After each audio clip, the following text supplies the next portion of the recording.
우리가 지난 시간 배웠던 소피스트에 이어 오늘 배울 소크라테스, 예수와 석가모니 공자에 이어서 4대 성인으로 손꼽히는 이 소크라테스는 어떤 인물이었고 또 어떤 윤리사상을 특징으로 하는지 지금부터 알아보도록 하겠습니다. 지금 화면에 보이는 이 인물이 바로 우리가 오늘 배울 소크라테스인데요. 소크라테스는 아테네가 알아주는 아주 못생긴 사나이였다고 합니다. 소크라테스를 닮았다는 말이 욕으로 쓰였을 정도로 못생긴 외모를 가졌다고 알려져 있는데요. 겉으로 보이는 외모와 달리 그는 아주 대단한 현자, 즉 현명한 사람이었습니다. 라파엘로가 그린 아테네 학당이라는 그림 가운데 유명한 사상가들과 과학자들, 예술가들이 표현되어 있는데요. 이 그림 가운데 소크라테스를 한번 찾아보시겠어요? 여기 보이시나요? 여러 사람들과 함께 열렬히 대화를 나누고 토론을 하는 모습이 눈에 띕니다.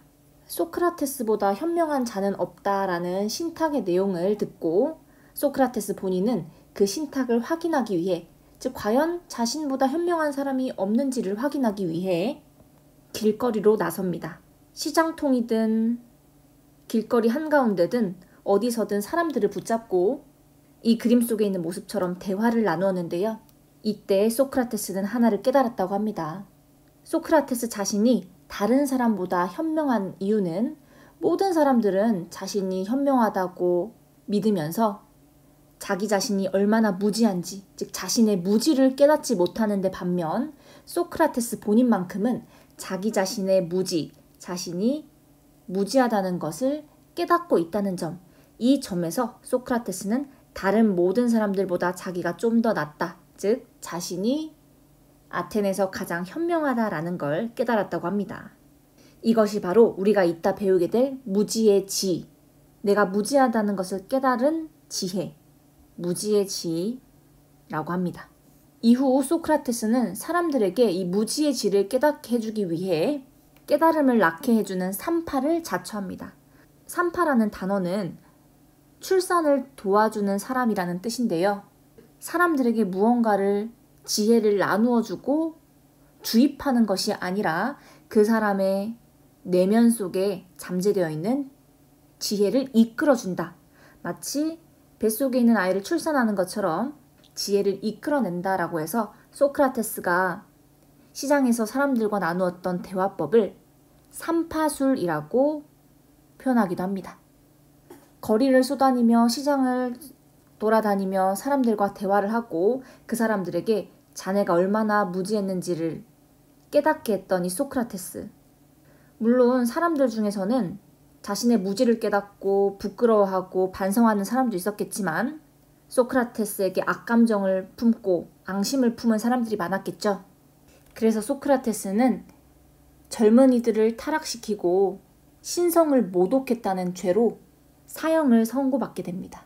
소크라테스가 죽으면서 악법도 법이다라는 말을 했다라는 걸로 잘 알려져 있는데 이 부분에 대해서는 여러 논란이 많습니다. 실제로 소크라테스는 죽으면서 자기가 이전에 누구누구한테 닭을 한 마리 빌린 게 있다, 얼마를 빌린 게 있다라는 이야기를 하면서 이걸 꼭 갚아주기를 당부했다라는 그런 이야기도 있는데, 어쨌든 소크라테스는 사람들에게 무지를 깨닫게 하기 위해 노력을 했지만 결국 아테네 시민들의 무지에 의해 죽임을 당하고 맙니다. 그럼 워크북을 한번 정리해 보겠습니다. 소크라테스는 우리가 지난 시간에 배웠던 소피스트의 윤리적 회의주의, 그리고 상대주의에 반대하며 윤리적 보편주의를 주장합니다. 즉, 언제나 어디서나 누구에게나 적용될 수 있는 보편적인 윤리적 가치가 존재한다라고 본 거죠.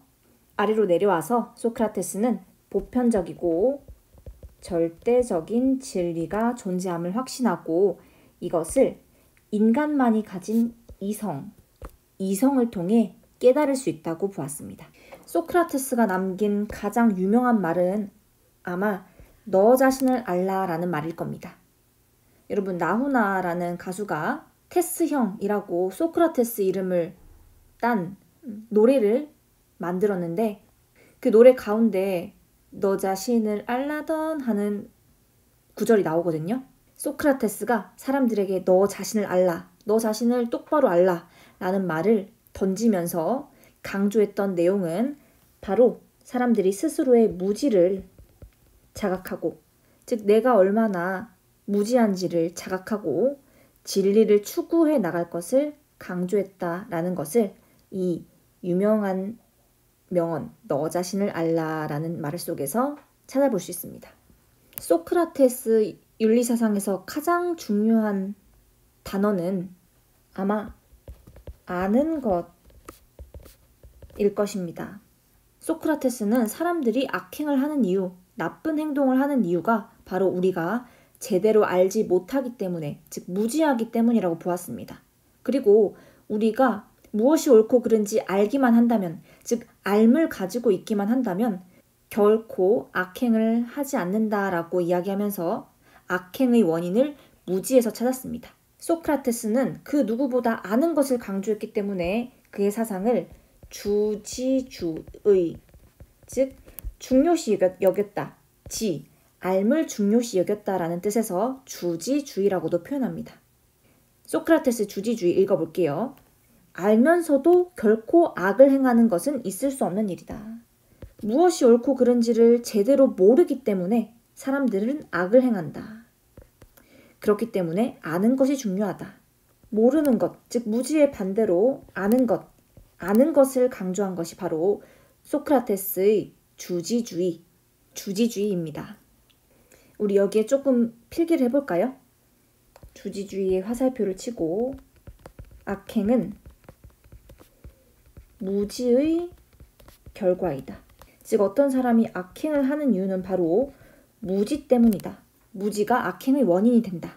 따라서 인간은 자발적으로 악행을 추구할 수 없다. 이걸 악행의 비자발성이라고 합니다.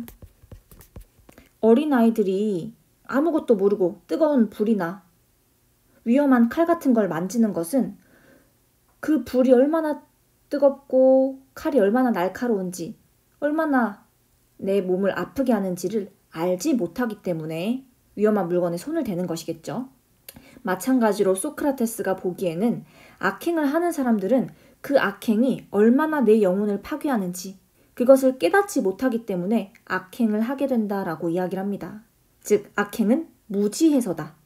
누구나 제대로 된 알을 가지고만 있다면 결코 스스로 자발적으로 악행을 하지 않을 것이다. 마치 어린아이가 얼마나 불이 뜨겁고 칼이 뾰족한지를 알면 절대 그것을 만지려 하지 않듯이 참된 알을 가진 사람은 자발적으로 악행을 저지를 수 없다.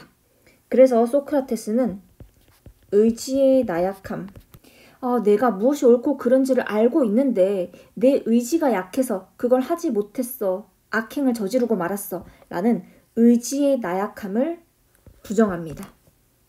우리가 불이 뜨거운 걸 알면서도 의지가 나약해서 불을 만져버렸어. 불에 데웠어. 이런 얘기를 안 하잖아요. 마찬가지로 인간이 악행을 행할 때 결코 의지가 나약하기 때문에 그런 행동을 했다라는 말은 있을 수 없는 일이다라고 본 거죠.